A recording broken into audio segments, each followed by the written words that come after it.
they are okay. Over to you, sir. Thank you, Dr. Vishal, AIOS, and thank you to all your delegates who have gathered for your course today. Hall is jam-packed, and that speaks volumes about your course. Although they have reduced the volume of the hall, but I'm sure if they make it bigger, I'm sure the hall will be still full.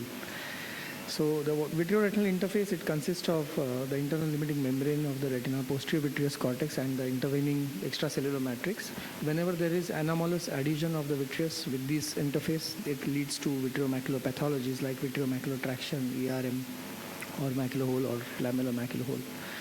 So there's a difference between ERM and vitreomacular traction. In the epiretinal membrane, you can see the traction is usually just tangential, whereas in vitreomacular traction, apart from the tangential traction, you have anteroposterior traction also.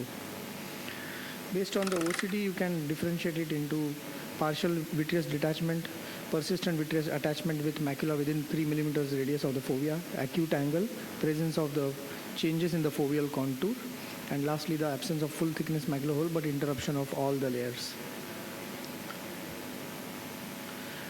So in addition, it can be distinguished into focal vitreomacular traction where the width is less than 1500 microns, or it can be broad based, which is more than 1500 microns, and concurrent, which is inconsistent in association with age-related macular degeneration or vein occlusion or diabetic macular edema, or it can be also called as a secondary vitreomacular traction or vitreomacular pathology.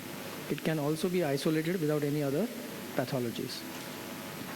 I don't think we should get into too much of details here, but yes, there is a vitreous liquefaction, abnormal contraction, and then there is tangential as well as anteroposterior pull leading to the vitreomacular traction and distortion of the foveal contour leading to symptoms of metamorphopsia and decreased vision. On examinations on slit lamp microscopy also, you can pick it up most of the times. You can see a glistening translucent membrane showing residual adhesion at the central macula. This is a patient who we have operated for vitreomacular traction, a broad-based. So this is a PVD induction, as Dr. Lalit sir has also showed us. What I try to do is create a small island of posteriorly attached vitreous. And I don't go all out to pull this vitreous attachment because there's a risk of forming a full thickness macular hole here. So I'll try to dissect the vitreous from all attachments from the peripheral areas. I'll then try to intervene between the disc and macula.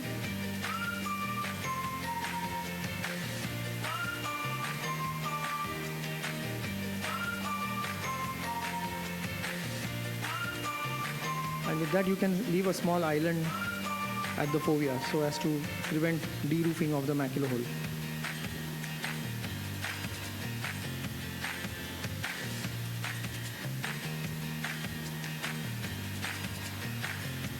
You can also use forceps or a pick if in case you have access to it.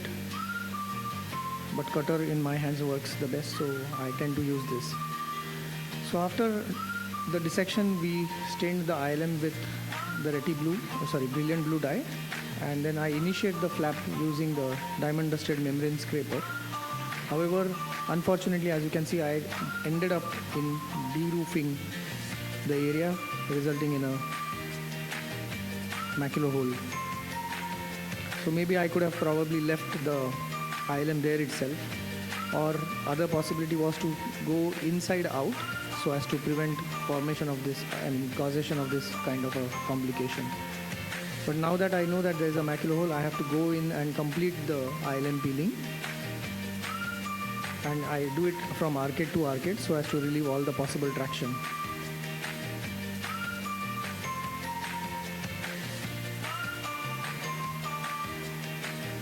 Again, stain additionally to check if there is any remnant of ILM.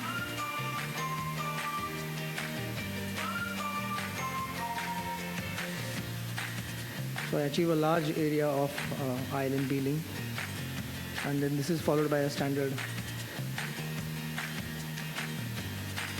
gas injection.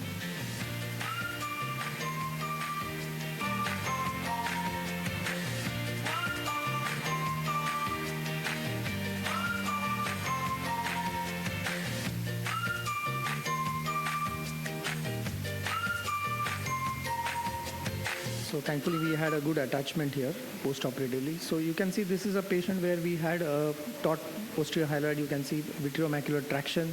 There was a component of ERM and there was an additional ILM. Usually with the ERM, you tend to see that ILM also comes off simultaneously, but here we had a type 2 membrane where ILM and ERM were separated, and so it had to be peeled off separately. Thank you.